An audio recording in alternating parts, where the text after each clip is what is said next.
नमस्ते दोस्तों, आज हम एक अद्भुत यात्रा पर निकलने वाले हैं जो हमें समय के उस दौर में ले जाएगी जब गणना के लिए आधुनिक उपकरण नहीं थे। आज हम एक ऐसी चीज के बारे में सीखेंगे जिसने हमारी दुनिया बदल दी, कंप्यूटर। लेकिन कंप्यूटर से पहले हमारे पास कुछ और था जो गणना के लिए इस्तेमाल होता था। और हमारी कहानी शुरू होती है गिनतारा से। गिनतारा, जिसे हम अबेकस के नाम से भी जानते हैं, एक प्राचीन गणना उपकरण है। ये एक पुराना कैलकुलेटर है, हजारों साल पुराना। इसका उपयोग प्राचीन सभ्यताओं में होता था, जैसे कि चीन, मेसोपोटामिया और मिस्र। इसमें मोती होते हैं जो तारों में पिरोए होते हैं। ये मोती गणना के विभिन्न स्थानों को दर्शाते हैं और इन्हें ऊपर नीचे करके गणना की जाती थी। इससे जोड़, घटाना, गुणा, भाग सब होता था। यह एक सरल लेकिन प्रभावी उपकरण था जो गणना को तेज और सटीक बनाता था। गिनतारा सिंपल था, लेकिन उस जमाने में बहुत कमाल का था। यह उन लोगों के लिए एक वरदान था जो व्यापार और गणित में संलग्न थे।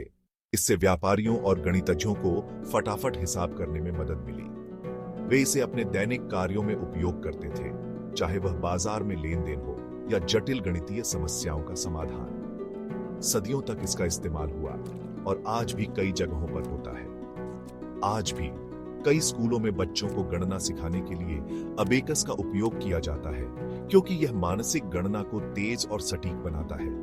अबेकस का उपयोग न केवल गणना के लिए बल्कि बच्चों के मानसिक विकास के लिए भी महत्वपूर्ण माना जाता है। यह उनकी संज्ञानात्मक क्षमताओं को बढ़ाता है और उन्हें गणितीय अवधारणाओं को बेहतर ढंग से समझने में मदद करता है। आजकल अबेकस प्रतियोगिताएं भी होती हैं, जहां बच्चे अपनी गणना की गति और सटीकता का प्रदर्शन करते हैं। यह देखना अद्भुत है कि कैसे एक प्राचीन उपकरण आज भी प्रासंगिक है और नई पीढ़ियों को प्रेरित कर रहा है। तो दोस्तों, यह था गिनतारा का युग, एक ऐसा युग जिसने गणना की दुनिया में क्रांति ला दी। हमें उम्मीद है कि आपको यह यात्रा पसंद आई होगी और आपने कुछ नया सीखा होगा। अगले एपिसोड में हम और भी रोचक विषयों पर चर्चा करेंगे। तब तक के लिए अलविदा। 17वीं सदी में ब्लेज पास्कल नाम के एक फ्रांसीसी गणितज्ञ ने पहला मैकेनिकल कैलकुलेटर बनाया, पास्कलाइन। यह गियर और पहियों से जोड़ घटना कर सकता था। पास्कलाइन का आविष्कार 1642 में हुआ था और यह एक अद्भुत यांत्रिक उपकरण था जो गणना को सरल बनाने के लिए डिजाइन किया गया था। पास्कल ने इसे अपने पिता के कर संग्रहण कार्य को आसान बनाने के लिए बनाया था। इस कैलकुलेटर में 8 चलने वाले पहिए थे जो संख्याओं को जोड़ने और घटाने के लिए उपयोग किए जाते थे। ये आजकल के कैलकुलेटर का दादा परदादा है। पास्कलाइन ने गणना के क्षेत्र में एक नई क्रांति की शुरुआत की। इसके बाद कई अन्य वैज्ञानिकों और इंजीनियरों ने इस तकनीक को और भी उन्नत बनाने के प्रयास किए। फिर 1801 में जोसेफ मेरी जैकवार्ड ने एक लूम बनाया जो पंच कार्ड से डिजाइन बना सकता था। जैकवार्ड लूम ने वस्त्र उद्योग में एक नई क्रांति ला दी। इस लूम ने बुनाई के काम को स्वचालित कर दिया और इसे अधिक कुशल और तेज बना दिया। हर कार्ड के छेद लूम को बताते थे कि धागा कैसे चलाना है। पंच कार्ड का उपयोग करके बुनाई के पैटर्न को आसानी से बदला जा सकता था। यह तकनीक न केवल समय की बचत करती थी, बल्कि त्रुटियों को भी कम करती थी। यह पहली प्रोग्रामेबल मशीन थी, यानी इसे अलग अलग निर्देश दिए जा सकते थे। जैकवार्ड लूम ने यह दिखाया कि मशीनें भी जटिल कार्य कर सकती हैं, और यह विचार आगे चलकर कंप्यूटर विज्ञान के विकास में महत्वपूर्ण साबित हुआ।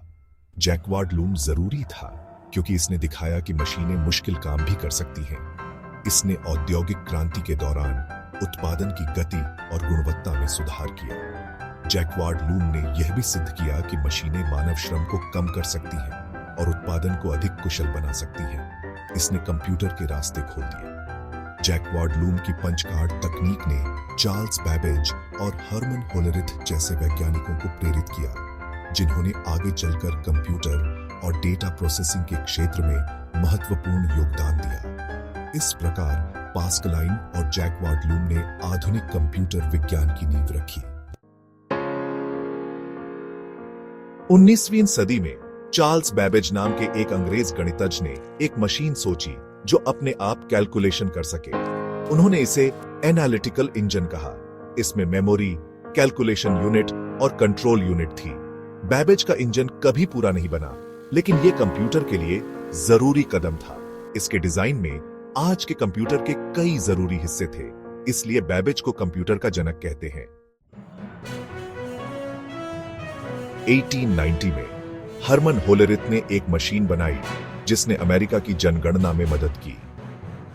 इसे होलेरिथ टेबुलेटर कहते थे। ये पंच कार्ड से जानकारी स्टोर करती और प्रोसेस करती थी। होलेरिथ टेबुलेटर बहुत कामयाब रहा और इसने डेटा प्रोसेसिंग के लिए मशीनों का रास्ता खोला। सेक्शन 5, पहला कंप्यूटर कोनराड जूस का Z3। पहला प्रोग्रामेबल कंप्यूटर एक जर्मन इंजीनियर कोनराड जूस ने बनाया। उन्होंने 1941 में Z3 बनाया। Z3 एक इलेक्ट्रोमैकेनिकल कंप्यूटर था जो बाइनरी कोड इस्तेमाल करता था। यह निर्देशों का प्रोग्राम स्टोर कर सकता था और मुश्किल कैलकुलेशन कर सकता था। Z3 कंप्यूटर के इतिहास में एक बड़ा कदम था। इसने दिखाया कि मशीन प्रोग्राम स्टोर और रन कर सकती है। सेक्शन 6, इलेक्ट्रॉनिक जमाने की शुरुआत, ट्रांजिस्टर का आना। ट्रांजिस्टर 1947 में बना और इसने कंप्यूटर को बदल दिया। ट्रांजिस्टर छोटे, तेज और ज्यादा भरोसेमंद थे। ये इलेक्ट्रॉनिक सिग्नल को कंट्रोल कर सकते थे, इसलिए ये कंप्यूटर के लिए परफेक्ट थे। ट्रांजिस्टर से छोटे, तेज और पावरफुल कंप्यूटर बनने लगे। सेक्शन 7, छोटा और स्मार्ट इंटीग्रेटेड सर्किट का दौर। इंटीग्रेटेड सर्किट या आईसी 1950 के दशक के अंत में बने। आईसी एक छोटी सी चिप पर ट्रांजिस्टर, रेजिस्टर और कैपेसिटर होते हैं। आईसी से कंप्यूटर और भी छोटे, तेज और कमाल के बन गए। सेक्शन 8, माइक्रोप्रोसेसर क्रांति, पर्सनल कंप्यूटर का रास्ता। माइक्रोप्रोसेसर 1971 में बना। माइक्रोप्रोसेसर एक चिप पर पूरा सीपीयू होता है। यह कंप्यूटर का दिमाग होता है जो सब कैलकुलेशन करता है। माइक्रोप्रोसेसर से पर्सनल कंप्यूटर बने। ये छोटे, सस्ते और आसान थे। जल्दी ही ये घरों और दफ्तरों में आ गए। सेक्शन 9, भविष्य कंप्यूटर का आगे क्या होगा। कंप्यूटर की दुनिया में हर दिन कुछ नया हो रहा है। तकनीक इतनी तेजी से बदल रही है कि हम कल्पना भी नहीं कर सकते कि अगले कुछ सालों में क्या होगा। गिनतारा से स्मार्टफोन तक कंप्यूटर ने बहुत तरक्की की है। पहले के बड़े बड़े कंप्यूटर अब हमारी जेब में समा गए हैं।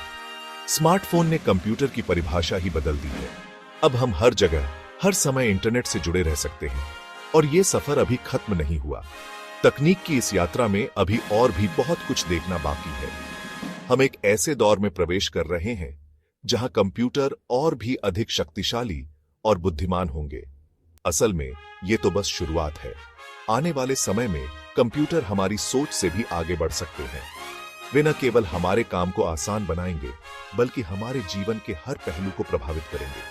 कंप्यूटर छोटे, तेज और पावरफुल होते जा रहे हैं। नई तकनीकों के साथ वे और भी अधिक कुशल और प्रभावी हो रहे हैं। माइक्रोचिप्स और प्रोसेसर की गति में लगातार सुधार हो रहा है, जिससे कंप्यूटर की क्षमता बढ़ रही है। ये हमारी जिंदगी का हिस्सा बन रहे हैं और हमारे जीने, काम करने और बात करने के तरीके बदल रहे हैं। अब हम घर बैठे ही दुनिया के किसी भी कोने से जुड़ सकते हैं। डिजिटल कम्युनिकेशन ने हमारी दुनिया को एक छोटे गांव में बदल दिया है। भविष्य के कंप्यूटर कैसे होंगे? क्या वे हमारी सोच से भी आगे बढ़ जाएंगे? क्या वे हमारे लिए सोचेंगे और निर्णय लेंगे? आर्टिफिशियल इंटेलिजेंस और मशीन लर्निंग के साथ यह संभव है कि भविष्य के कंप्यूटर हमारे जीवन को पूरी तरह से बदल देंगे। वे क्या कर पाएंगे, समय ही बताएगा। लेकिन एक बात निश्चित है कि तकनीक की यह यात्रा रोमांचक और अद्भुत होगी। हम एक ऐसे युग में प्रवेश कर रहे हैं जहां संभावनाएं अनंत हैं। लेकिन एक बात पक्की है, कंप्यूटर का भविष्य बहुत रोमांचक है। शुक्रिया, आने वाले समय में हम और भी अधिक अद्भुत तकनीकी प्रगति देखेंगे। यह एक ऐसा सफर है जिसे हम सभी को मिलकर तय करना है। धन्यवाद।